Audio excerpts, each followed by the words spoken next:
기록된 계시의 말씀 신명기 32장 9절에서 14절까지 말씀을 한 절씩 교독하여 읽도록 하십시다.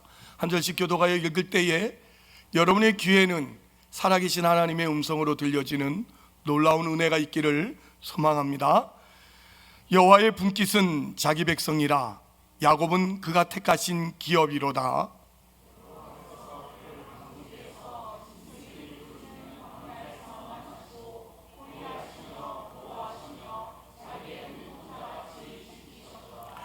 마치 독수리가 자기의 보금자리를 어지럽게 하며 자기의 새끼 위에 너풀거리며 그의 날개를 펴서 새끼를 받으며 그 날개 위에 그것을 업은 것 같이,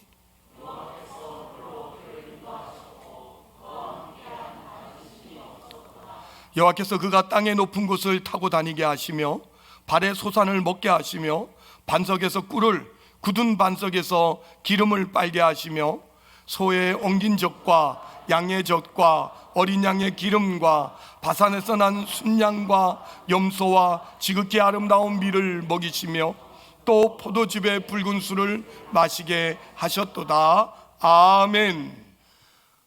1년 전에 우리 교회를 왔던 분들은 교회가 많이 바뀌었다라는 생각이 들죠. 이 동관교회 맞아? 뭐 이런 생각도 들 건데, 근데 안 바뀐 건 여전히 못생긴 목사가 서 있다라는 건 여전히 바뀌지 않은 이유입니다. 우리 2024년을 시작하면서 제가 여러분들과 함께 나눈 말씀은 하나님을 구합시다 라는 말씀이었습니다. 하나님을 구합시다. 시편 91편을 우리 함께 암송하자고 그랬고, 이제 한 달이 다 지났고 이제 되었는데 암송한 사람이 아직도 한 명도 안 나와 있죠. 아마 올 한 해는 나오겠다, 그런 생각이 들고, 저는 돈을 모으고 있습니다. 제가 시편 91편을 암송한 분에게 거금으로서 선물을 드리겠다고 약속을 했으니까 제가 돈을 모으고 있으니까 뭘 살지는 잘 모르겠습니다. 아무튼 시편 91편을 외운 분은 언제라도 이렇게 나와서 암송할 수 있도록 그렇게 하시면 좋겠습니다. 아무튼 시편 91편의 약속의 말씀, 내가 너를 어떻게 하죠? 지켜줄 것이고 보호할 것이고 너를 영화롭게 할 것이고 너로 만족해 할 것이다 라는 약속을 붙들고 한 해를 시작했어요. 그리고 이제 진짜 설날 오늘을 맞이해서 우리가 오늘 이렇게 가족들이 함께 모여서 또 예배를 드리는데, 여러분 정말 하나님을 구하시고 그 하나님을 동행하며 그 하나님을 느끼며 그 하나님으로 힘입어 살아가는 여러분의 한 해가 될 수 있기를 주의 이름으로 간절히 축복합니다. 근데 이제 새해 설날 가족들이 모여서 하나님이 복이고 하나님을 구하자 그러면 우리 여러분에게 한번 묻고 싶습니다. 여러분 하나님에 대해서 얼마나 알고 계시는지. 아빠, 하나님은 어떤 하나님이셔? 엄마, 하나님은 어떤 하나님이셔? 물으면 여러분들이 그냥 쫙 잔소리 하듯이, 집에서 잔소리 하듯이 하나님에 대해서 줄줄줄줄줄 나올 수 있는지 궁금하기도 합니다. 사실 그런데 우리가 교회를 오래 다녀도 하나님에 대해서 설명하기가 그렇게 쉽지는 않습니다. 왜냐하면 하나님은 너무나도 광대하신 분이기 때문에 그렇죠. 하나님이 너무 크셔서 우리 마음에 다 담을 수도 없고 우리 생각에 다 이렇게 담아낼 수도 없습니다.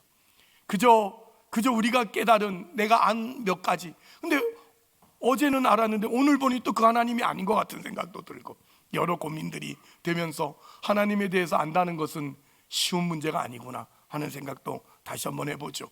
사실 우리는 성경에 기록된 하나님에 대해서도 다 몰라요. 뭐 느끼고 체험하고 하나님이 신령한 은혜를 부어주셔서 아는 것도 아는 거지만, 하나님을 보이려고, 하나님이 어떤 하나님인지 나타내려고 기록한 계시의 말씀 속에서도 하나님을 다 이해하지 못하는 그런 우리의 모습도 볼 수 있죠. 그래서 오늘 저는 구약 성경에서 하나님을 가장 잘 알고 가장 잘 이해한 한 사람이 있으니 그 사람은 모세인데, 이 모세가 하나님을 직접 대면해 봤던 사람이에요. 하나님에게 직접 만났고 하나님을 보았고 하나님께로부터 직접 음성을 들었던 그런 사람이에요.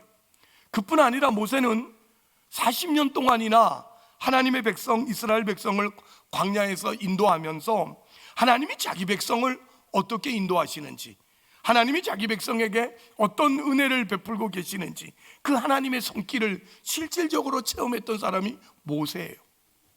그 모세가 한 말을 통해서 오늘 우리가 하나님에 대해서 정리해 보았으면 좋겠다 싶습니다. 특별히 오늘 우리가 읽은 이 신명기 32장은 모세의 유언입니다.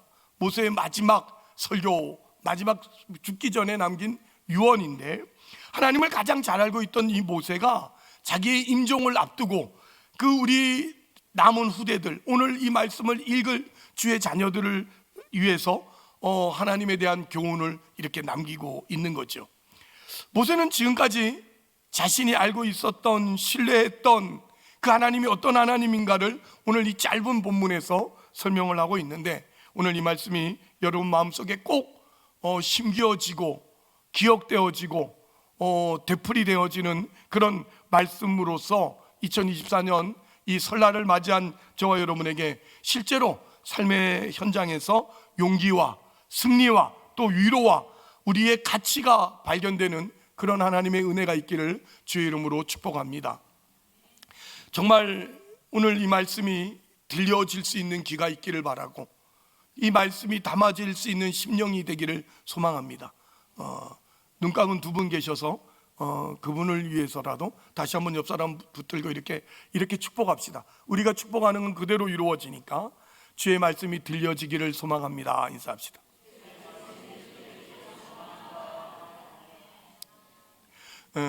다 귀는 있으나 듣는 거는 아닌 듯하니까 마음을 모두어서 하나님의 말씀을 들었으면 좋겠어요. 오늘 본문은 세 가지 방향으로 설명을 할 수 있어요. 먼저 요약해 본다면, 첫째는 9절로 10절 말씀인데 우리를 눈동자같이 보호하시는 하나님이시더라, 이거죠.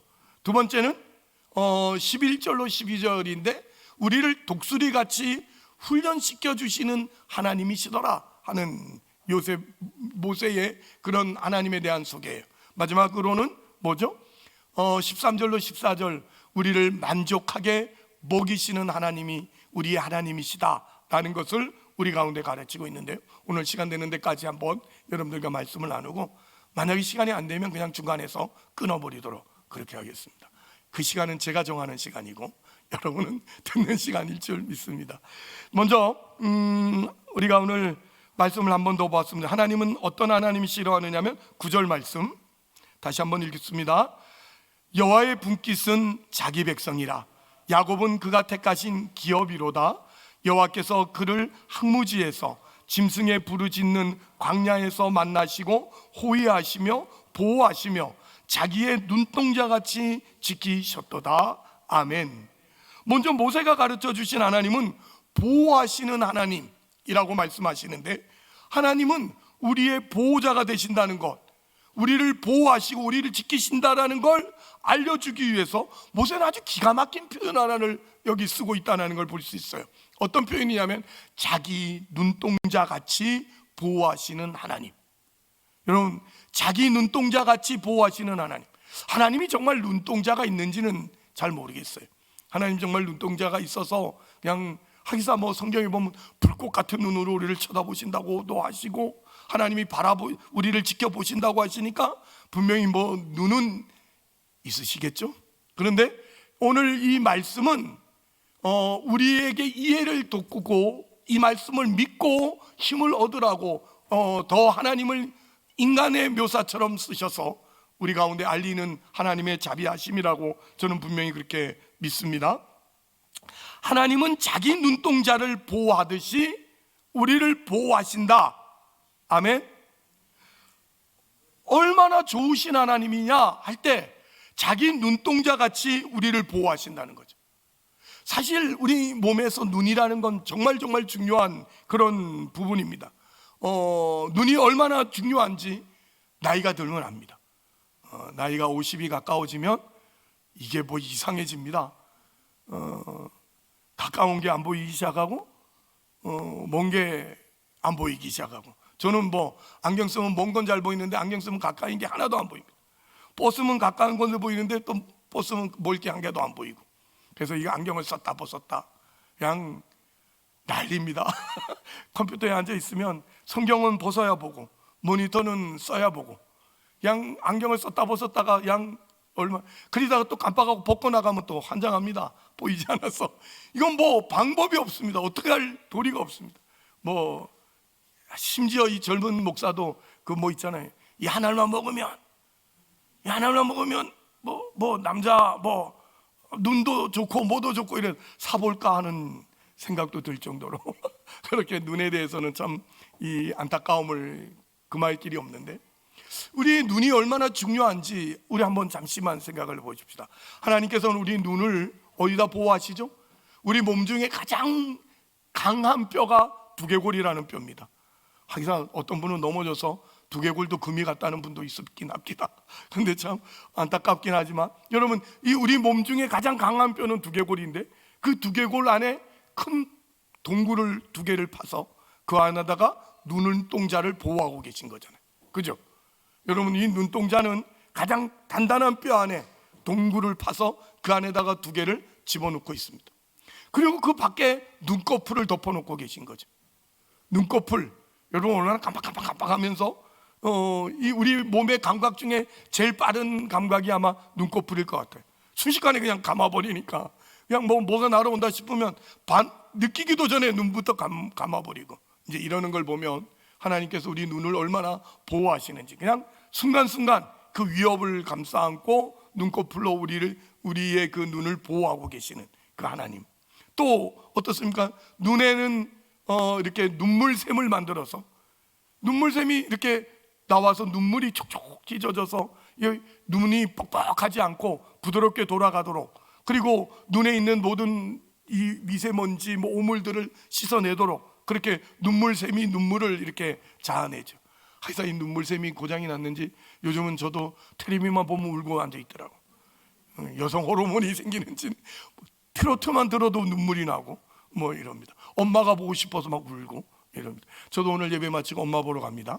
그러니까 여러분들만 엄마 있지 않고 저도 엄마 있다라는 사실이 이렇게 뿌듯한데, 아무튼 눈물샘으로써 우리 눈을 이렇게 촉촉하게 기름칠을 내주듯이 하고, 또 그것만 있으면 안 되죠. 눈 안쪽에다가 하수구를 또 만들어서 그 눈물샘으로 씻은 오물들을 어떻게 하죠? 하수구를 통해서 코로 이렇게 빼죠. 우리 어르신들 중에 보니까 하수구 막혀가지고 안과 가시는 분들 많더라고. 가서 하수구 뚫어가지고 오시면 또 괜찮고 하시는 분들 있는데, 여러분 참 우리 눈이 그렇게 하수구도 안에 있죠. 뭐 눈꺼풀에 또 눈물샘에 뭐 모든 이런 부분들이 이렇게 우리 눈을 보호하고 감싸 안고 있는 거죠. 얼마나 눈이 소중하면 하나님께서 그 눈을 그렇게 만드시고 또 소중히 보호하시는지 모르죠. 이 눈의 중요성은 아무리 강조해도 사실은 지나치지 않는 부분이에요. 예수님도 말씀하셨어요. 눈이 어두운 자는 온 몸이 어둡다, 이렇게 말하잖아요. 눈이 어두우면 온 몸이 어둡다. 그래서 정말 우리는 이 눈이라는 것이 얼마나 중요한가. 그런데 하나님이 뭐라고 말씀하시죠? 우리를 하나님이 자기 눈동자 같이 보호하신다라고 말씀을 하시는 거예요. 이 말씀은 자기 눈동자 같이 보호하신다라는 이 사실은 완전 무결하게 우리를 보호하고 우리를 지켜주시는 하나님이시다라는 의미를 갖고 있는 거죠. 우리가 이 말씀을 분명히 믿어야 될 줄 믿습니다.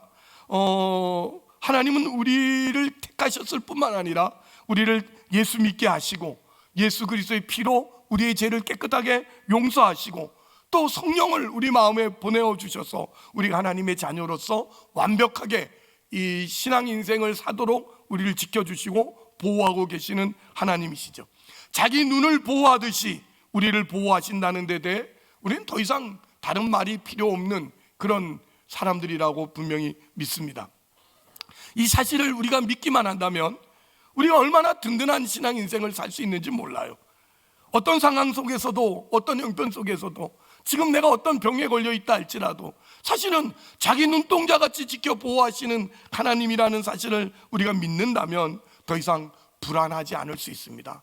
아, 하나님은 눈동자 같이 지키고 계시지 하고 우리는 용기를 내고 벌떡 일어날 수 있지만, 우리가 이 말씀을 믿지 못하면, 이 믿음이 없다면, 이런 하나님에 대해서 들어본 적이 없고 또 이렇게 몰라서 우리의 인생이 늘 불안해지고 또 두려움 속에 살고 현실 속에 그저 절망 가운데 낙심하는 그런 일들이 일어나고 있는 것은 아니겠는가. 하지만 하나님의 약속을 정말 우리가 믿고만 있으면 그 믿음으로 말미암아서 우리의 신앙 인생을 더욱더 힘있게 살 수 있으리라 생각됩니다. 자기 눈동자같이 지키시는 하나님이 나를 보호하고 계시다. 우리 그 믿음을 가진다면 우리는 찬송가 가사처럼 내 영혼 평안해, 내 영혼 평안해. 어떤 자리, 어떤 형편에 있더라도 우리 주님으로 평안한 신앙 인생을 지킬 수 있는 줄 믿습니다. 제가 예전에 어떤 권사님의 임종을 지켜본 적이 있는데 정말 그 아파서 겨우겨우 숨을 쉬고 계시면서도 그 얼굴에 미소를 잃지 않는 그 모습을 봤어요. 그러면서 이분이 하는 말이 그런 거예요. 하나님이 나를 지키고 계시는데, 하나님이 나를 보호하고 계시는데, 목사님, 내가 죽는 것이 사실은 얼마 전까지만 해도 두려웠는데 지금은 하나님이 나를 지키고 계시다는 사실 때문에 저 이렇게 편안할 수가 없습니다. 할렐루야, 목사님 천국에서 봅시다, 이러고 떠난 권사님을 제가 지금도 기억합니다. 참 그 마음의 평안함이란 이루 말할 수 없는 그런 일들이죠. 이런 걸 믿음이라 말하는 거죠. 여러분, 어떤 게 믿음입니까? 하나님의 말씀을 믿고 그 말씀 때문에 용기 내어서 살아가는 것이 오늘 저와 여러분의 힘인 줄 믿습니다. 하나님은 자기 눈동자를 보호하듯이 우리를 보호하신다. 이렇게 완벽하게 우리를 보호하시는 하나님을 우리는 아버지로 모시고 사는 2024년 한 해를 또 맞이하게 됐으니까 여러분 더욱더 용기 내시고 날마다 감사하시면서 여러분의 인생을 더욱더 활기 있게 펼쳐나갈 수 있기를 소망합니다. 우쭐우쭐하며 겁나서 못했던 거 있다면 이제는 믿음으로 담대하게 해보시고 주님의 은혜를 더욱더 구하면서 우리 하나님의 복주심을 누릴 수 있기를 소망합니다. 다시 본문을 주의해서 보시면 두 번째로 11절 말씀 함께 읽습니다. 시작.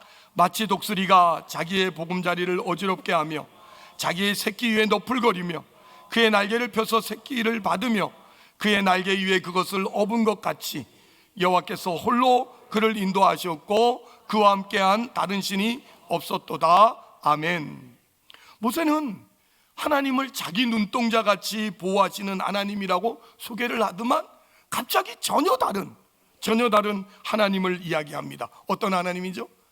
훈련하시는 하나님, 이렇게 말하는 거죠. 우리를 훈련하시되 어떻게? 어미 독수리가 그 새끼를 훈련시키듯이 우리를 훈련시키시는 하나님이다, 이렇게 얘기를 하고 있는 겁니다. 자녀를 키우는 데서 부모가 그 자녀에게 대한 사랑을 여러 가지 모습으로 드러날 수 있습니다. 호철이를 든 아버지의 손길, 그럴 수 있는 손길들이죠. 또 아프고 힘든 딸을 어루만지고 싸매고 위로하는 따뜻한 어머니의 손길, 그런 부모의 손길도 있을 수 있죠. 또 자녀에게 나타난 이 부모의 사랑은 자녀들이 깨닫지 못하는 중에도 언제나 부모는 노심초사, 또 어떤 상황 속에서도 자녀들이 훌륭해지기를 바라서 때로는 눈물을 머금고 때로는 이를 악물고 자녀들을 혹독하게 키우는 그런 일들도 분명히 있게 마련인데, 하나님이 우리를 마음에 두시고 또 우리를 깊이 생각하셔서 우리를 독수리가 자기 새끼를 훈련시키듯이 훈련시킨다고 이렇게 말씀하시는 거죠. 날마다 자기 눈동자같이 지켜주시는 것만으로 우리 하나님이 하시는 일이 전부라 그러면 여러분, 그건 과잉보호죠. 과잉보호. 자식을 너무 과잉보호하고 치마 속에 품어두면 여러분, 그 아이는 훌륭해지지 못한다는 걸 우리가 잘 알죠. 우리 하나님, 인간도 아는 그걸 우리 하나님 모르실 리 없습니다. 그래서 우리 하나님은 독수리가 자기 새끼를 다루듯이 우리를 다루시는 하나님이다 라고 말씀하시는데, 이 말씀이 그렇게 쉬운 말씀은 아닌지라 여러분, 오늘도 이 말씀 들으면서 지금도 성령 하나님께 기도하셔서 하나님, 이 말씀이 깨달아지고 이 말씀이 나의 말씀 되게 들릴 수 있도록 도와달라고 그렇게 기도하시는 그런 은혜가 있기를 바라겠습니다. 사실 여기에는 값진 그런 진리가 담겨 있습니다. 여러분, 훈련하면 다들 이렇게 부담스러워하고 싫어하죠. 군대 다녀오신 우리 남자 성도님들은 훈련 이러면 그냥 자다가도 벌떡이 날 거 아니에요? 그냥 듣기 싫은 말 중에 하나. 훈련 이러면 정말 싫어하는 단어 중에 하나고, 요즘 교회도 그래요. 제자 훈련이며 우리 이제 리더 훈련도 해야 되는데, 이제 다음 주부터 수요일 날 수요 예배 마치고 우리 나무지기 동산지기 훈련을 시작할 겁니다. 이러면 당장 교인들마저도 목사님 제발 좀 그냥 두세요. 저 좀 그냥 가만히 두세요. 저 주일마다 교회 와서 예배 드리고 헌금도 드리고 그럴 테니까 저 좀 교회 좀 다니게 가만두세요. 훈련 같은 거 시키지 말고. 자꾸 훈련 시키면 저 그냥 다른 데로 갑니다. 뭐 이렇게 협박하는 교인도 있는데, 참, 그래서 교회는 또 훈련을 해야 되는 데니까 가만히 여러분 이렇게 교회 왔다 갔다 헌금만 내고 가고 이러면 참 이게 참 안 되는 부분이니까 참 어떻게 해야 될지 아이러니합니다. 오늘 예배 드린 여러분들은 마음을 뜯어 먹으시기를 소망합니다. 그래서 이제 훈련도 잘 받으시고 성도답게 믿음을 더욱더 굳건하게 만들어가는 그런 성도들이 다 되기를 바라는데, 우리가 이렇게 달가워하지 않는데도 불구하고 하나님은 부모된 심정으로 우리 자녀를 반듯하게 키우기를 원하십니다. 왜죠? 하나님의 분깃은 뭐죠? 하나님의 기업, 하나님이 당신의 기업으로 하나님의 분깃이라고 생각하는 게 뭐라고 성경이 오늘 말씀하죠? 하나님의 백성을 잘 키워서 키워서 열매를 주렁주렁 맺히면 그 열매가 나의 분깃이다 이렇게 말씀하십니까? 아니죠. 하나님의 분깃은 자기 백성이라 이렇게 말하는 거죠. 자기 백성 하나님이 불러서 그 자녀가 잘 되게 해서 그 자녀가 복받아서 헌금 금으로 은으로 동으로 싸들고 오는 거, 그게 하나님의 분깃이 아니고 하나님은 자기 백성 사랑하는 성도 자체가 하나님의 관심이고 하나님의 기업이라고 분명히 말씀하고 있습니다. 할렐루야. 정말 중요한 겁니다. 여러분, 우리는 하나님 앞에 뭘 좀 성공해서 잘해드리려고 하는데, 뭔가 여러분 부자 돼서 더 많은 걸 갖다 드리는 것이 하나님께 잘하는 거라고 생각하는데, 아니요. 부모가 자식을 바라볼 때도 그렇잖아요. 이 자식이 그저 잘 되는 것만이 효도가 아니에요. 정말 바른 정신으로 하나님 안에서 정말 인생을 즐길 줄 알면서 인생을 값지게 살아가는 것이 우리 부모가 자녀에게 원하듯이 하나님도 우리에게 원하시는 것은 바로 그런 거예요. 우리 자신이, 따라합시다. 나 자신이 하나님의 분깃이다. 아멘. 예, 여러분 자신이. 그러니 하나님은 관심은 어디 있냐면 여러분이 잘 되고 못하는 데 있지 않고 여러분 자신의 관심이 있습니다. 여러분의 인격, 여러분의 인생이 하나님 앞에서 잘 되기를 바라시는 거죠. 그래서 하나님은 어떡하죠? 이 잘 키워서 나중에 여러분에게 무슨 덕을 보려고 하는 게 아니라 여러분 자신이 훌륭해지기를 바라시는 거죠. 그래서 독수리가 자기 새끼를 훈련하듯이 우리를 훈련하신다 이렇게 말씀하셨어요. 사실 독수리, 여러분 성경에서 독수리는 부정한 짐승입니다. 부정한 짐승이라서 먹지도 못하고 만지지도 못하고 가까이 하지도 말라라고 그렇게 되어 있는 게 독수리예요. 그럼에도 불구하고 하나님이 자기를 독수리에다가 비유를 해서 우리에게 오늘 말씀을 가르친다라는 건 너무도 좋으신 하나님이라는 사실. 하나님이 손해를 보더라도, 하나님의 명예가 땅에 떨어지는 일이 있더라도 우리 하나님의 자녀가 훌륭해질 수 있다면 얼마든지 하는 거죠. 우리 부모가 자식을 위해서라면 정말 생명도 내어놓을 수 있을 것 같은 그런 마음이듯이 하나님도 오늘 그런 좋으신 하나님이라는 걸 우리 가운데 한 번 더 보여주고 있죠. 여러분 독수리 잘 아실 겁니다. 여러분 동물의 그 조류의 왕이고 정말 독수리가 크긴 큽디다. 여러분 독수리가 거짓말 안 해서 저보다 조금 작습니다. 그 궁금하신 분은 요즘 독수리가 와 있는 데가 있습니다. 저기 대교 신대교 지나서 이렇게 그 우측으로 턴해서 골목으로 들어가면 그 밑에 가면 독수리가 지금 와 있습니다. 그 러시아 독수리라 그러나 뭐 와 있는데 거기 와서 이렇게 집단 서식을 하거든요. 나는 애들이 노는 줄 알았어. 애들이 고기 잡나 하고 가까이 가봤더니 독수리더라고요. 진짜 커요. 진짜 커요. 오늘 예배 마치고 못 믿는 분들은 가셔서 독수리를 한번 보고 오시면 좋겠어요. 거기 가시면 그 옆에 잼스턴인가 하는 어마큰 커피숍이 하나 있습니다. 거기서 제 이름 달고 커피를 드셔도 좋습니다. 아무튼 간에 그러나 그분은 저를 모릅니다. 그러니까 알아서 하시면 되겠습니다. 아무쪼록 독수리는요 가장 높은 벼랑 끝에, 절벽 끝자락에 거기다가 둥지를 틉니다. 아무 뱀도 못 오고 다른 짐승들이 침범하지 못할 그런 난공불락 같은 곳에다가 둥지를 틀고 거기에다가 자기 가장 부드러운 속털을 뽑아서 침대를 만들고 거기다 알을 부어 갑니다. 거기다 알을 까가지고 어떡하죠? 새끼를 부화시키죠. 여러분, 그럼 그 새끼는, 그 독수리 새끼는 어떨까요? 태어나자마자 눈 뜨면 파란 창공이 보이고 아래를 보면 그냥 그 절경 속에 펼쳐진 들판, 푸른 들판이 보이고 어미 아빠가 늘 그냥 가장 좋은 발효된 그 고기 덩어리를 물어다 주면 그거 먹고 얼마나 잘 자라겠어. 그냥 그런 데가 없죠. 푹신푹신한 침대에서 가장 좋은 뷰 맛집, 뭐 그런 곳에서 정말 부모가 챙겨주는 가장 좋은 고기를, 영양가 있는 고기를 먹으면서 자라죠.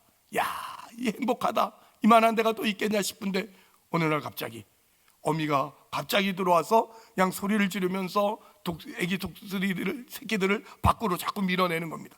둥지 안쪽에 있던 독수리들을 자꾸 바깥으로 밀어내는 거예요. 그러면 어미 새끼들이 뭐라 할까요? 엄마 왜 그래? 엄마 정신 차려, 나야 나. 엄마 왜 이러시는 거예요? 엄마 나이가 올해 몇인데 벌써 이러십니까? 뭐 이렇게 하지 않겠어요?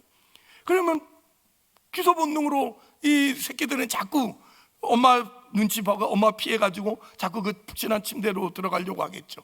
그러면 어미 독수리가 갑자기 그 푹신한 침대를 부리로 뽑아서 밖에 던져버리는 겁니다. 그리고는 가시를 물어다가 가시를 집에다 채우는 겁니다. 이 새끼들은 환장할 노릇, 이 엄마가 왜 이러니, 갑자기 치매가 오셨나 싶고 뭐 이상한 생각이 들지 않겠어요? 더 이상 집에 머물 수 없게끔 되자 어떡합니까? 새끼는 집에 있을 수 없으니까. 그러면 또 어떻게 해야 돼? 떨어질라니 밑에 떨어지, 이거 뭐 죽는 일이고 아우성을 치죠. 안 나가려고 집에서 아우성을 치는데 어미가 갑자기 날개 위에다 탁 얹어가지고 높은 창공에 올라갑니다. 그러더니 갑자기 엄마가 높은 데서 훅 하고 자식을 떨어뜨리는 거예요. 그러면 자식은 어떻게 할까요? 새끼 독수리는 어떻게 할까요? 으아! 엄마 나야 나. 아무리 나야 나 해도 엄마는 위에서 탁 쳐다만 보고 있는 거지. 엄마 왜 이러세요? 나예요. 정신 차리세요. 그래도 엄마가 안 오면 어떡하죠? 엄마 맞아? 엄마 미친 거 아니야? 누가 나보고 나 달라 그랬어? 나 낳았으면 잘 키워야지. 여러분 다 하는 소리 아니에요? 그러면서 떨어지는 거죠. 그런데 이 자식이 이제는 죽었다 싶어서 바닥에 떨어질 쯤 되면 어미 독수리는 어느샌가 내려와서 다시 날개 위를 탁 받아서 높이 올라갑니다. 한참 올라오면 휴 살았다. 그럼 그렇지 엄마지. 근데 갑자기 또 뚝 떨어뜨리는 거예요. 으아! 엄마 맞아? 이러려면 왜 낳았어? 뭐 이러고 엄마가 나한테 해준 게 뭐 있어? 뭐 별 소리를 다 하고 해도 엄마는 위에서 쳐다만 보죠. 그러다가 바닥에 떨어질 쯤 되면 갑자기 또 내려와서 탁 받아서 올라갑니다. 쭉 올라서 그렇지 우리 엄마지. 갑자기 또 으아! 엄마 맞아? 언제까지 이 짓을 해야 되죠? 언제까지 제가 이래야 됩니까? 스스로 날 때까지. 스스로 날 때까지. 모르겠다고 날개를 폈는데 날아지기 시작하는 거예요. 그래서 스스로 날 때까지 엄마 독수리는 새끼를 계속해서 떨구는 겁니다. 계속해서 떨구는 겁니다. 이게 독수리가 자기 새끼를 훈련시키는 일이라는 거죠. 이게 오늘 느닷없이 어미 독수리가 날개를 펄럭이면서 보금자리에 있는 새끼들을 못 살게 군다는 11절 말씀이 그거잖아요. 그래서 새끼들은 갑자기 변한 어미를 보고 어리둥절하고 정말 참다 못해 소리 지르다가 어떡하죠? 갑자기 날개를 폈더니 날아지기 시작했고 그래서 날기를 시작합니다. 결국은 이 독수리는 이제 날게 되는 거죠. 그래서 우리 신앙 인생을 살면서도 나에게 왜 이런 일이 생길까? 나에게 왜 갑자기 이런 일이 일어나는 걸까? 늘 생각하게 되죠. 사람들은 본능적으로 변화를 두려워합니다. 대부분 이 보금자리, 익숙한 보금자리에서 이대로 살았으면 좋겠다. 이 정도면 행복해. 난 더 이상 바라지 않아. 나는 더 이상 원하는 거 없어. 우리 자식들 같이 잘 살고 뭐 건강하고 뭐 걱정 없어 하고 이렇게 살지만 이런 삶을 살도록 하나님이 내버려 두시지 않습니다. 그러나 우리는 그걸 원하죠. 하나님 더 이상 원하는 거 없어요. 전 이대로 살았으면 좋겠어요. 하지만 하나님은 어느 날 갑자기 우리 인생에 건강의 신호가 오게 만듭니다. 어디가 아프던데 가봤더니 뭐 어디라 그러고 뭐라 그러고 답이 없어집니다. 갑자기 마음이 뭐 그런 별것도 없는데 마음이 불안하고 가슴 두근두근하고 불안해서 살 수 없어지는 그런 지경이 옵니다. 우울해지고 답답해지고 잠을 못 자고 뭐 이런 일들이 분명히 일어나기도 하고요. 잘 되던 사업이 어느 날 갑자기 사업에 적신호가 켜지더니 사업에 어려움이 일어나기도 하고, 여보 마누라하고 살던 부부관계도 뭔 일 때문에 그런지 몰라도 금이 슬슬 가기 시작하고 부부관계에도 서로 서먹서먹해지고 남보다 못한 그런 관계가 되어지는 그런 모습들도 봅니다. 심지어는 사랑하는 자녀들, 그 자녀들에게 꿈에도 생각해보지 못한 일들이 닥치기도 하고요. 믿었던 자녀들이 이놈만큼은 지혜비 같지 않을 거야 했는데 오늘 보면 지혜비하고 똑같은 그 짓을 하고 있는 모습을 보고 믿는 발등에 믿는 발등에 발등 찍히는 거예요? 뭐예요? 믿는 도끼에 발등을 찍히는 거예요? 뭐 아무튼 후회하고. 우리는 이런 인생을 정말 아니라고 말하고 싶지만 아니지 않는 이런 모습 속에서 우리는 어찌할 바를 몰라 하죠. 이게 다 뭡니까? 사실 이 모든 일은 하나님이 날개로 우리의 보금자리를 어지럽힌다 이렇게 판단하셔도 됩니다. 하나님이 몹시 여러분에게 가까이 계셔서 우리를 훈련시키고 계신다고 봐야 되는 거죠. 그래서 그 안전하다고 생각했던 부분에서 우리를 끄집어내셔서 우리로 하여금 하나님의 자녀다워지는 성화의 신비를 체험하도록 우리를 훈련시키시는 그 하나님이신 거죠. 어려움, 아픔, 기가 막힌 일들, 복잡함, 답이 없음, 이런 것들이 우리를 몹시 이렇게 싫어하는 그런 어려운 상황들이지만, 그러나 이 과정들을 통과해서 우리는 정신을 차리게 되고, 정신을 차리게 되자 이 세상을 사는 이유를 알게 되죠. 그저 먹고 살려고 사는 게 아니구나, 그저 부자 되려고 사는 것도 아니구나를 알게 되는 거예요. 여러분, 이게 분명히 하나님께서 우리를 훈련시키시는 방법이다 이거죠. 언제까지 이렇게 하신다고요? 이제 대답합시다. 언제까지 이렇게 하신다고요? 여러분이 스스로 날 수 있을 때까지, 여러분이 스스로 믿음의 날개를 펼 때까지. 처음에는 하나님이면 다예요? 하나님 정말 이러시기에요? 나 교회 안 나갈 거예요? 뭐 별별 수를 다 써봤지만 결국 방법이 없어요. 나중에 어떡하죠? 나중에 어떡합니까?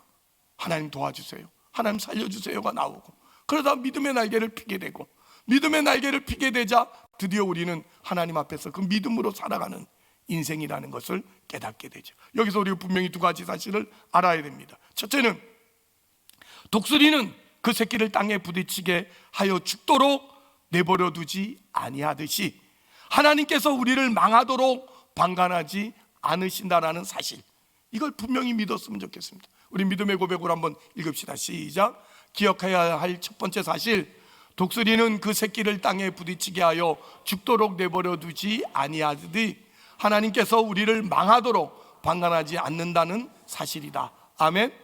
이거 분명히 믿으셔야 됩니다. 여러분들이 꼭 믿으셔서, 제가 늘 입버릇처럼 말하지만 하나님은 얼마나 좋으신 하나님인지, 실패해도 은혜를 담으시더라니까요. 나는 분명히 실패했거든, 이게 뭔가 싶거든, 이러면 안 되는데 싶은데 거기에도 은혜를 담으셔서 우리로 하여금 하나님 앞에서 살아가도록 만드시는 것을 우리는 분명히 믿습니다. 그러니 큰일 났다, 이제 나 죽었다 하는 그 순간에도 하나님은 우리를 버리지 않고 우리를 구해 주십니다. 절망과 낭만과 죽음의 상태에 그대로 내버려 두지 않고 여러분을 끄집어내신다라는 사실, 여러분 스스로 믿음의 날개를 펴서 날 수 있도록 만드시는 하나님이라는 사실을 믿어야 합니다. 그리고 또 하나가 있습니다. 독수리가 새끼가 여러 번 떨어지는 훈련을 통해서 결국 스스로 날 수 있게 되듯이 우리 역시 어려운 고통과 역경을 여러 번 과정을 반복하여 통과하여서 어떻게 된다고요? 스스로 날 수 있는 믿음의 날개가 생기더라, 이 말입니다. 아까 읽었으니 두 번째도 함께 읽어봅시다. 시작. 기억해야 할 두 번째 사실, 독수리 새끼가 여러 번 떨어지는 훈련을 통해서 결국은 스스로 날 수 있게 되듯이 우리 역시 어려운 고통과 역경을 여러 번 거치는 과정을 통하여 스스로 날 수 있는 믿음의 날개가 생기더라. 아멘. 다시 말해서 믿음으로 사는 사람으로 바뀌더라, 이 말이죠. 믿음으로 사는 사람으로. 여러분, 우리는 성도입니다.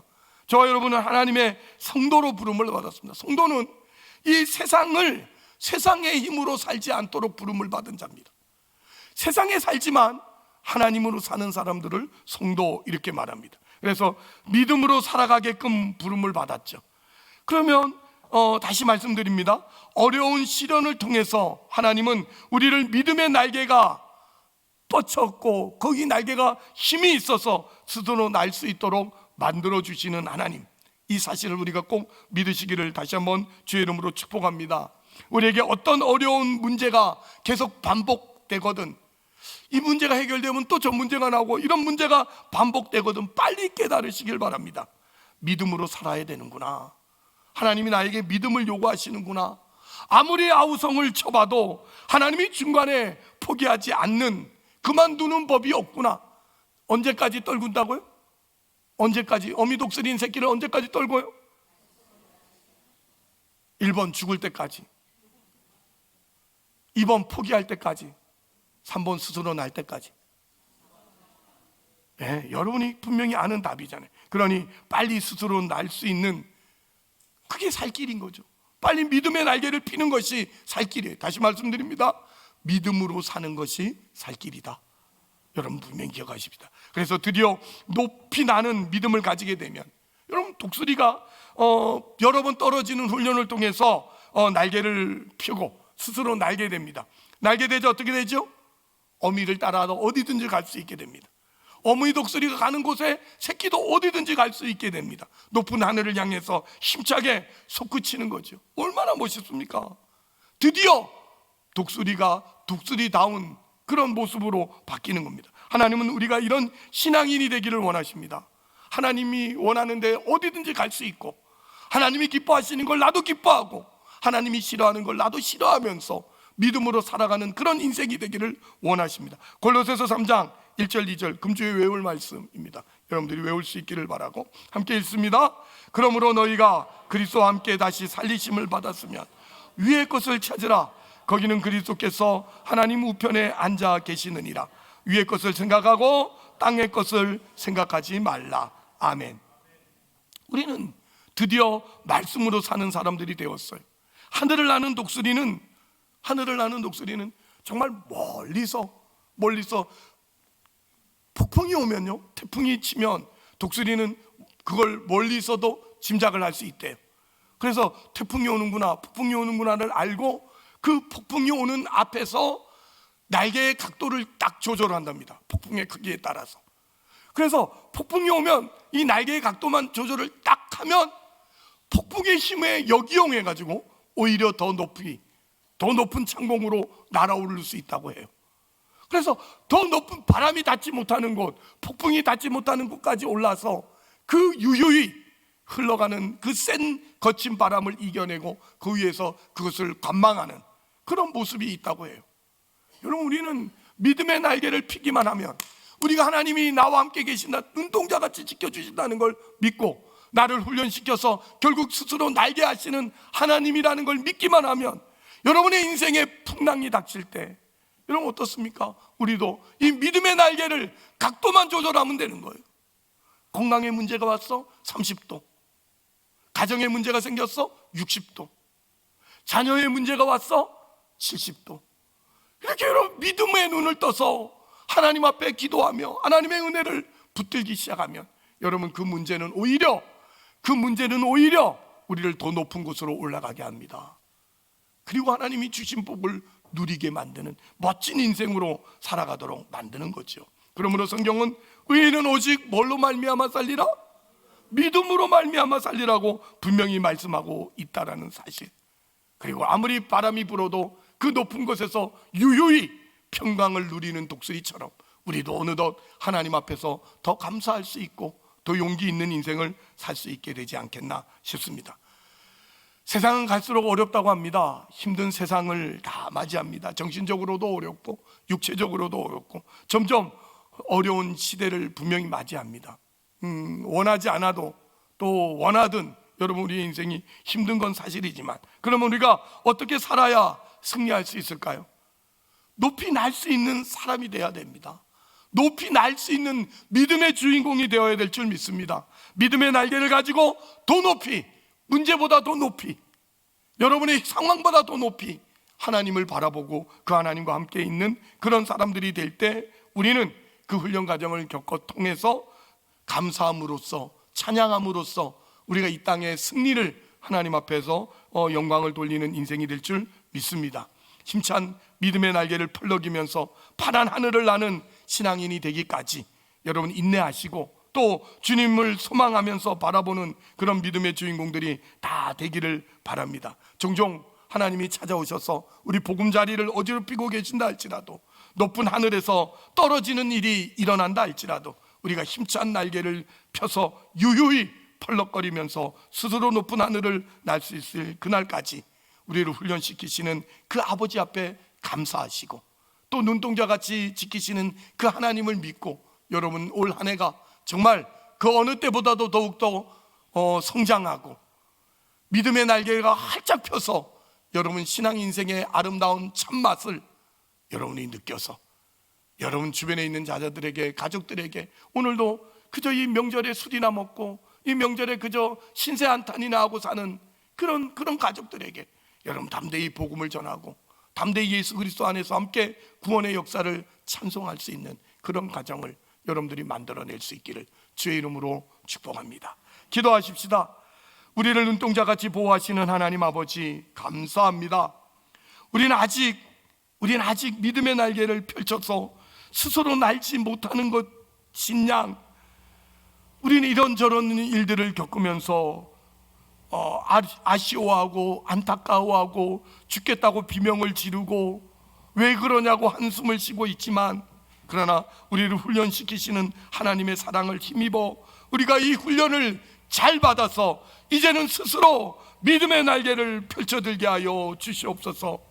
어려움과 힘겨움 속에서도 눈동자같이 보호하시는 하나님을 믿고 나를 훈련시키시는 하나님을 의지해서 정말 마침내 스스로 높은 천공을 나르며 믿음의 여유와 감사의 찬송을 돌려드리는 동강의 모든 성도들이 되게 하시고, 오늘 이 교회를 찾아서 함께 예배드린 모든 믿음의 가족들 되어서 돌아가 그곳에서 승리하고 그곳에서 찬송하고 그곳에서 하나님을 닮은 우리 모두가 되게 하여 주옵소서.